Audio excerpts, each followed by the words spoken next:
Well, this will be the second interview for this specific player on a meeting with the Philadelphia Eagles. Some fans are going to be pissed. Some fans might be excited. And it might not be the sexy pick, but this is looking very realistic at this point. So let's get into it. Because I've seen enough horror movies to know any weirdo wearing a mask is never friendly.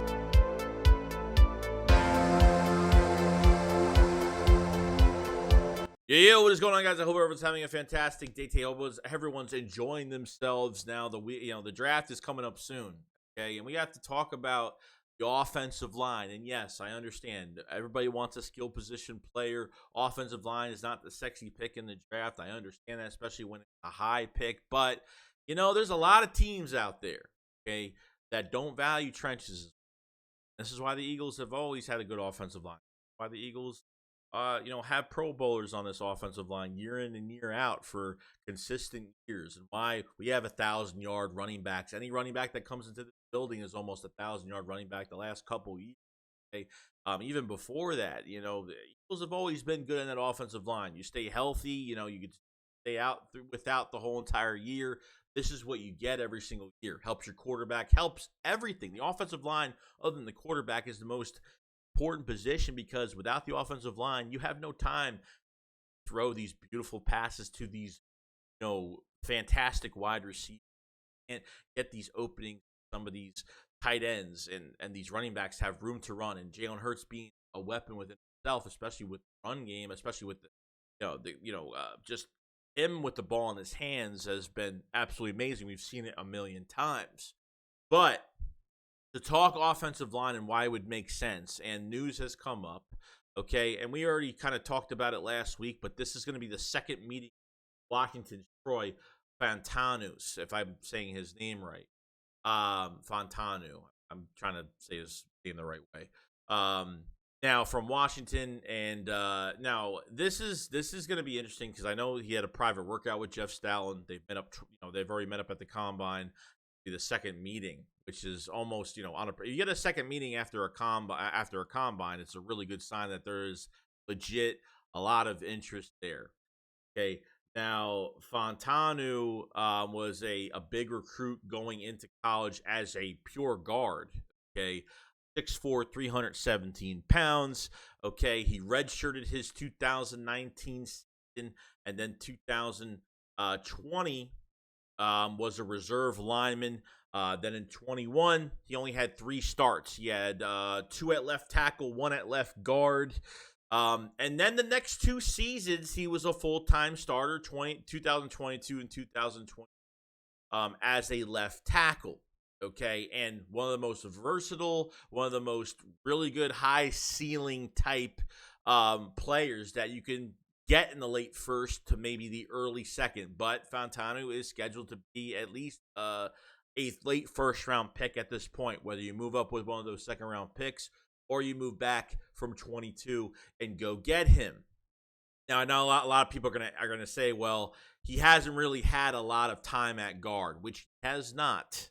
Okay, if the Eagles, especially if this is a left tackle that's going to move to the right side, they did the same thing with Tyler Steen. Came out of Alabama as a left tackle. They moved him to right guard. Now he's going into his second year.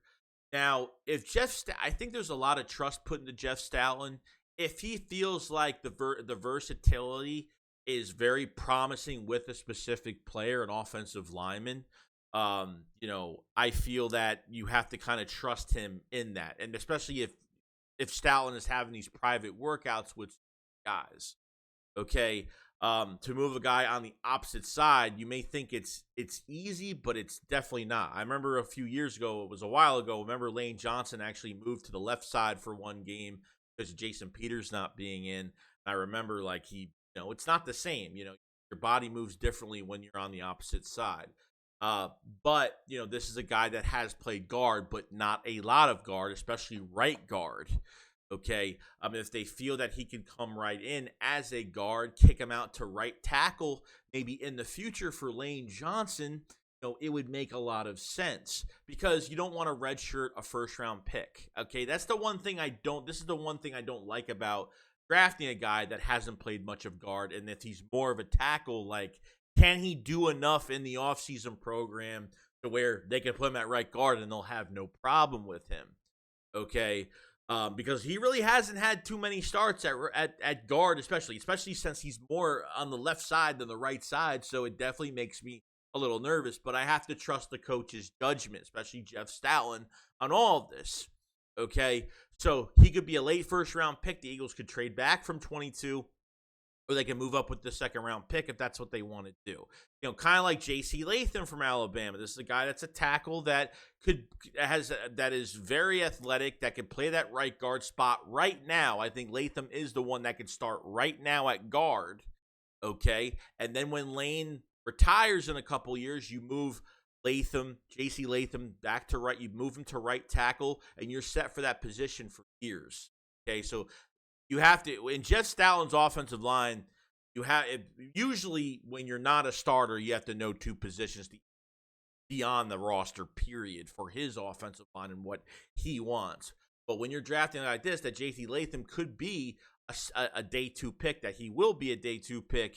This could be another guy that could play right guard right now. I think as of now, Latham could start right guard and then move, like I said. So I feel like, you know, there's a lot of possibilities out there with some of these guys going forward, unless they just want to go all in and say, hell, screw it, we'll just move up in this draft and go, Jackson Powers Johnson, and just get this thing done. You know, you get Jackson Powers Johnson in the building and put him as a center where he plays guard and center, in which they most likely will put him, you know, most likely they would put him at center. And I know that, you know, Land Dickerson was supposed to be the next center for this team.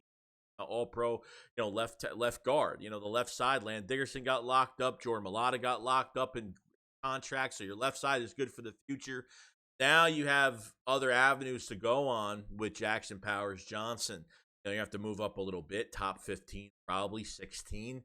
I think you'll be in good contention for him, depending on, you know, because the draft board always changes every day for a lot of teams before going into the draft. But, you know, this is a guy you can have in for 12 years. Then you can have Juergen stay at right guard, and then, you know, Tyler Steen could maybe cross-train the right tackle. So there's a lot of different combinations they could do regarding these offensive linemen.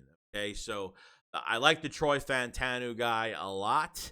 Okay, and if, like I said, if Stoutland feels great 100% that the versatility of these players could switch to a whole different side and play at a specific position for the time being, and then maybe move one of these guys to right tackle, then Tyler Steen, when he's ready, moves to right guard, and then you are set, you know, for years to come. And this is how you build your offensive lines. But, you know, instead of going in free agency and spending money and doing all that, the Eagles haven't done that in a while, and that's a good thing. That means the Eagles are doing the right thing when it comes to the first and the third rounds. And I understand the Andre Dillard situation. People are like, I don't want to have another Andre Dillard. And the Andre Dillard thing was just very different for me because Dillard didn't have a pre-draft visit with the Eagles at all. That was the difference.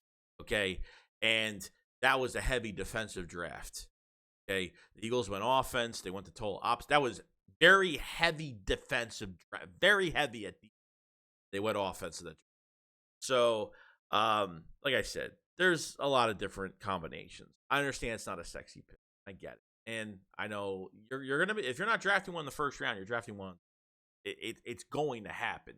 Just be ready, because one of these three is going to get drafted. I mean, especially Troy Fantanu now, you know, already a second meeting. From the combine to a pre-draft is a very good sign that the interest is really high. Okay, so we'll see what happens. But like I said, you have Troy Fantanu, you have J.C. Latham, which I think will be a big Eagles target as well, and Jackson Powers Johnson. It wouldn't shock me if they have interest, but are they willing to move up? Okay, which they have the last four, out of the 5 years they've moved up, 4 times. They barely even trade back, but Troy would be a big trade back candidate. To get more picks, you could end up getting that third round pick back, get yourself back into the third round and do some things. So it's going to be interesting going forward. But that is the news on the offensive lineman right now, and we'll see if they bring in some other guys going forward before the draft. Last thing I want to go over, Fletcher Cox retired. Yeah, I mean, guys, this is why the drafts are important. This is in connection to a lot of things. Jason Kelsey retires. Fletcher Cox retires. That 2017 Super Bowl team, man, is diminishing. There's not many players left. Lane Johnson is the lone star of that group, pretty much going forward. So, to get Fletcher Cox's replacement, rotational guy, we'll see what happens in the draft. But, I had a drafted in 2012, had a really good career. I have Fletcher Cox's jersey. I bought his jersey back in 16. I signed that big deal, that monstrous deal that he had. And I thought he was one of the best players that played last year. I think as a rotational defensive lineman in the last couple of years, I thought he did really well. In the rotation, and wasn't the same player, but he will be sorely missed, no doubt. And there was one thing about Fletch that I do like, and I think he's kept everybody accountable. I think if there was somebody that was going to bring excitement to it, somebody that was going to kind of be that tone setter after a certain play, he was one of those players that stepped up last year when everything was really falling apart. So, good luck to him and what he does in his future. And it's heartbreaking, man, because a lot, it's had these guys in the building for years. When they finally leave, crappy feeling. But this is when the Eagles have to draft better, and they have to bring in better, more players. And on Howie Roseman, the rest of the coaching staff, more memories of more, guys that can have careers with one team, whole career. That's something that a lot of players don't get to have. Brandon Graham will be retired after this. You're losing Brandon Graham after this year to retirement. And we're going to have a lot of retirement press conferences. Fletcher Cox and Kelsey will have Brandon Graham next year, Lane in a couple years. So it's, things are changing. I think the one thing that the Eagles have been doing, I think regarding to Howie Roseman, how he's been putting this roster together the last few years, the youth movement is definitely the one thing. This involves Jeffrey Lurie because he's been involved in way too many draft picks, some bad ones too, and I think has been in the way of Howie as well from really being himself, and not other than the cap and moving money, he's been actually drafting not too bad. You're getting a youth movement in the building that Howie Roseman is open, getting more youth, and you're not going out and signing free agent after free agent and restructuring.